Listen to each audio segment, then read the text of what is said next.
ഇന്ന് തന്നെ ഡൗൺലോഡ് ചെയ്യൂ. കാണൂ നിങ്ങളുടെ ഫേവറേറ്റ് ഷോസ്. അയാളുടെ പേരിൽ ഇനിയൊരു കേസ് കൂടി വന്നാൽ ചിലപ്പോ അയാൾ കാപ്പ ലിസ്റ്റിൽ പെടും. പോലീസിനകത്ത് വരെ അയാൾക്ക് ശത്രുക്കളുണ്ട്. ഈ അവസരം ഉപയോഗിച്ച് അവരവനെ ജയിലിലാക്കിക്കോളും. സച്ചേട്ടൻ എന്തേ പറയുന്നേ? സ്വന്തം ചേച്ചിയുടെ കുഞ്ഞിന്റെ കാര്യം വന്നപ്പോ അവൾ ന്യായീകരിച്ചത് കണ്ടില്ലേ? എന്റെ കുഞ്ഞില്ലാതായതിൽ അവൾക്ക് ഒരു വിഷമവും ഇല്ല. പക്ഷെ ഒരു കാര്യം, ജോത്സ്യം പറഞ്ഞത് സത്യമാണെങ്കിൽ ഇനി ഈ കുടുംബത്തില് എന്തൊക്കെ സംഭവിക്കുമെന്ന് കണ്ടു തന്നെ അറിയണം.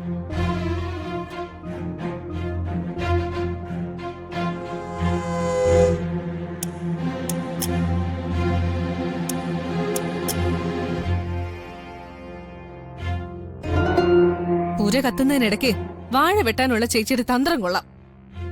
സ്വന്തം ഭർത്താവ് ഈ അവസ്ഥയെ കിടക്കുമ്പോഴും ചേച്ചിക്ക് ഇങ്ങനെയൊക്കെ പറയാൻ തോന്നല്ലോ.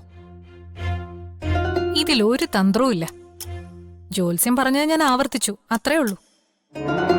ഇനി സംഭവിക്കുന്നതൊക്കെ എല്ലാരും അനുഭവിച്ചെന്നെ അറിയട്ടെ. ഈ കുടുംബത്തിലല്ലാത്തോണ്ട് നിനക്ക് ചിലപ്പോ ഇതൊന്നും അനുഭവിക്കേണ്ടി വരില്ല. അതോർത്ത് ആശ്വസിക്ക്.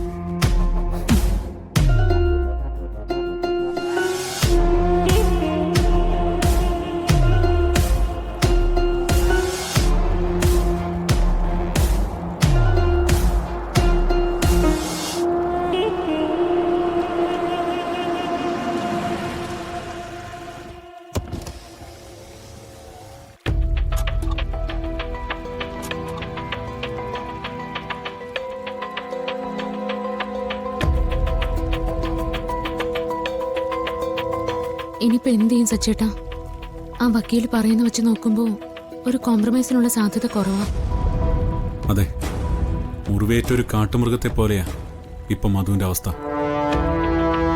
ആകെയുള്ള ഒരു സഹോദരി അയാൾക്ക് നഷ്ടപ്പെട്ടത്. ആര് പറഞ്ഞാലും അയാൾ കേൾക്കും തോന്നില്ല. ഒരു സാധാരണ ഗുണ്ടയ്ക്ക് ഇത്രയും വലിയൊരു ബാക്ക് സ്റ്റോറി ഉണ്ടാവുമെന്ന് ഞാൻ ഓർത്തില്ല. സ്വന്തം മകളെ പോലെയാ അയാൾ അനിയത്തെ വളർത്തിയത്. പിന്നെങ്ങനെയാൾ അനുപേടിനോട് ക്ഷമിക്കുന്നത്? കയ്യിൽ കിട്ടിയ അനുപേടിന അയാള് ആലോചിച്ചിട്ട് എനിക്കൊരു സമാധാനവും. ആരെങ്കിലും നമ്മളെ സഹായിച്ചില്ലെങ്കിൽ കാര്യങ്ങൾ കൂടുതൽ വഷളാവും. അതിനെ പറ്റി ആരെയും ഞാൻ ആലോചിച്ചിട്ട് കാണുന്നുമില്ല. നമുക്ക് ACP കാർത്തിക്കിനെ ഒന്ന് വിളിച്ചു നോക്കിയാലോ? സസ്പെൻഷൻ കഴിഞ്ഞ കാർത്തിക് തിരിച്ച് സർവീസിൽ ജോയിൻ ചെയ്തല്ലോ. അപ്പോ കാർത്തിക്കിനെ നമ്മളെ സഹായിക്കാൻ കഴിഞ്ഞാലോ? അതൊരു നല്ല ഐഡിയ ആണല്ലോ. ഇപ്പോഴത്തെ അവസ്ഥയിൽ കാർത്തിക്കിന് മാത്രമേ നമ്മളെ സഹായിക്കാൻ കഴിയൂ. അല്ലാതെ ആ CAയുടെ കയ്യിൽ ഈ കേസ് നിൽക്കുമെന്ന് എനിക്ക് തോന്നുന്നില്ല. എന്നാ പിന്നെ സച്ചേട്ടൻ കാർത്തിക്കിനെ ഒന്ന് വിളിക്ക. നമ്മുടെ ഇപ്പോഴത്തെ അവസ്ഥ ഒന്ന് വിശദമായിട്ട് പറ. കാർത്തിക്കിന് കാര്യങ്ങളൊക്കെ മനസ്സിലാവും. കാർത്തിക് വിചാരിച്ച അനുപേടിനെ എങ്ങനെയെങ്കിലും രക്ഷിക്കാനും പറ്റും. ഒന്ന് വിളിക്ക് സച്ചേട്ടാ.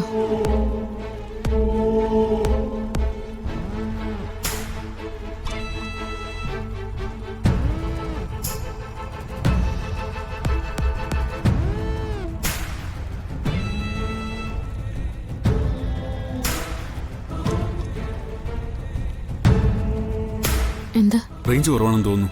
കോള് പോകുന്നില്ല. ഞാനൊന്ന് പുറത്തിറങ്ങി വിളിച്ചു നോക്കാം.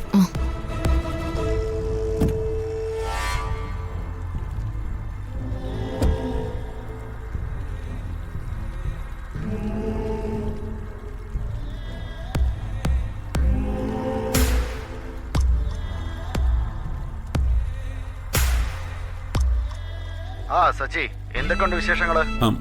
കാർത്തിക്, എനിക്ക് അത്യാവശ്യമായിട്ടൊന്ന് കാണണം. സോറി സച്ചി, ഞാനിപ്പോ സ്ഥലത്തില്ലല്ലോ. ഒരു കേസിന്റെ അന്വേഷണവുമായി ബന്ധപ്പെട്ട് മുംബൈയിലാണ്.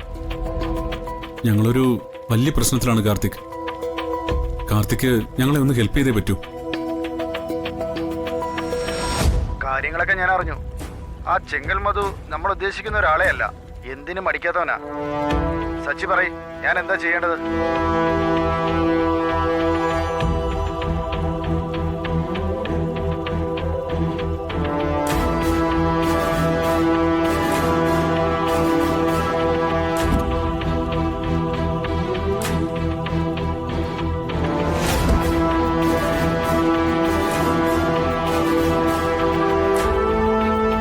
കാർത്തിക് എന്താ പറഞ്ഞേ?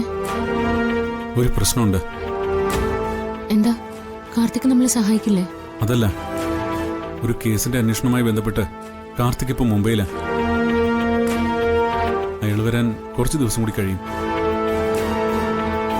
കാര്യങ്ങളൊക്കെ ഞാൻ കാർത്തികിനോട് വിശദമായിട്ട് പറഞ്ഞു. ആ സിഐയുടെ കയ്യിൽ ഈ കേസ് നിൽക്കില്ലെന്നാ കാർത്തികൻ പറഞ്ഞത്.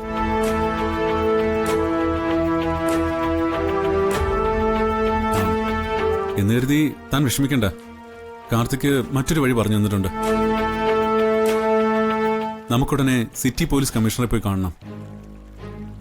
കാർത്തിക് ഇപ്പൊ തന്നെ അദ്ദേഹത്തോട് വിവരം വിളിച്ചു പറയാമെന്ന് പറഞ്ഞിട്ടുണ്ട്. നമ്മളെ ഭീഷണിപ്പെടുത്തിയതിന് ചെങ്കൽ മധുവിനെതിരെ കേസ് ഫയൽ ചെയ്യണമെന്ന് കാർത്തിക് പറഞ്ഞത്.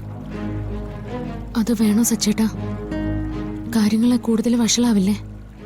എങ്ങനെയെങ്കിലും അയാളോട് സംസാരിച്ച് ഒരു സെറ്റിൽമെന്റിന് ശ്രമിക്കുന്നതല്ലേ നല്ലത്? സെറ്റിൽമെന്റ് തന്നെയാണ് കാർത്തിക് ഉദ്ദേശിച്ചത്. പക്ഷേ നിയമത്തിന്റെ ഒരു സംരക്ഷണം ഉണ്ടെങ്കിൽ മാത്രമേ അയാളുമായി ഒരു സെറ്റിൽമെന്റ് സംസാരിക്കാനെങ്കിലും പറ്റൂ. കാപ്പ ലിസ്റ്റിൽ നിന്ന് ഭാഗ്യം കൊണ്ട് രക്ഷപ്പെട്ട ആളാ ഈ ചെങ്കൽ മധു എന്നാ കാർത്തിക് പറഞ്ഞത്. അയാളുടെ പേരിൽ ഇനിയൊരു കേസ് കൂടി വന്നാൽ ചിലപ്പോ അയാൾ കാപ്പ ലിസ്റ്റിൽ പെടും. പോലീസിനകത്ത് വരെ അയാൾക്ക് ശത്രുക്കളുണ്ട്. ഈ അവസരം ഉപയോഗിച്ച് അവരവനെ ജയിലിലാക്കിക്കോളും. സച്ചേട്ടൻ എന്തേ പറയുന്നേ? അയാളെ പോലെ ക്രിമിനലായ ഒരു ഗുണ്ടയ്ക്ക് പോലീസും കോടതി എന്ന് പറഞ്ഞാൽ പേടിയാവോ? ഒരു കാപ്പ ലിസ്റ്റ് കാണിച്ച് അയാളെ പേടിപ്പിക്കാൻ പറ്റുമോ? താൻ വിചാരിക്കുന്ന പോലെ അത്ര നിസ്സാരമല്ല ഈ കാപ്പ ലിസ്റ്റ്. കാപ്പ ലിസ്റ്റിൽ കയറുമെന്ന് അറിഞ്ഞാൽ ഏതൊരു ക്രിമിനലും ഒന്ന് പേടിക്കും. കാരണം പിന്നീട് ജാമ്യം പോലും കിട്ടാതെ ജയിലിൽ കിടക്കേണ്ടി വരും. അങ്ങനൊരവസ്ഥ വന്നാൽ അയാള് സെറ്റിൽമെന്റിന് സമ്മതിക്കുമെന്ന് കാർത്തിക് പറഞ്ഞത്. ആലോചിച്ച് നോക്കിയപ്പോ അത് ശരിയാണെന്ന് എനിക്കും തോന്നി. പോലീസ് സാധാരണ ഇതുപോലുള്ള ക്രിമിനലുകളെ ഒതുക്കാൻ ഉപയോഗിക്കുന്ന രീതിയായിരിക്കും ഇത്. പക്ഷേ കേട്ടെടുത്തോളം ഈ ചെങ്കൽ മധു അങ്ങനെ ഒരു ഭീഷണിക്ക് മുമ്പിൽ വഴങ്ങുന്ന ആളാന്ന് എനിക്ക് തോന്നുന്നില്ല. ചെങ്കൽ മധു ജീവിച്ചത് പോലും അയാളുടെ സഹോദരിക്ക് വേണ്ടിയാ. ആ പെൺകുട്ടിയാ ഇപ്പൊ അനൂപേണ്ട വണ്ടിയടിച്ച് കൊല്ലപ്പെട്ടത്. അതും എന്നെപ്പോലെ ഗർഭിണിയായ അവസ്ഥയിൽ. ജയിലിൽ കിടക്കുന്നല്ല, തൂക്കിക്കൊല്ലുമെന്ന് പറഞ്ഞാൽ പോലും അയാളെ പേടിക്കുമെന്ന് എനിക്ക് തോന്നില്ല സച്ചേട്ടാ. പക്ഷേ കാർത്തിക് പറഞ്ഞ സ്ട്രാറ്റജിയാണ് നല്ലതെന്ന് എനിക്ക് തോന്നുന്നത്. പോലീസിന്റെ സഹായമില്ലാതെ നമുക്ക് മധുവിനോട് സംസാരിക്കാൻ പോലും സാധിക്കില്ല. വേണ്ട സച്ചേട്ടാ, കേസ് കൊടുത്താൽ അയാൾക്ക് നമ്മളോടുള്ള പക കൂടുകയുള്ളൂ. എനിക്കെന്ന് അങ്ങനല്ല തോന്നുന്നേ.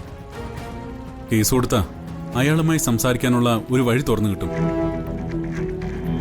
കാർത്തിക് പറഞ്ഞ അനുസരിച്ച് ആ കമ്മീഷണർ അയാളെ ഓഫീസിലേക്ക് വിളിച്ചു വരുത്തി കാര്യങ്ങൾ പറഞ്ഞ് മനസ്സിലാക്കും.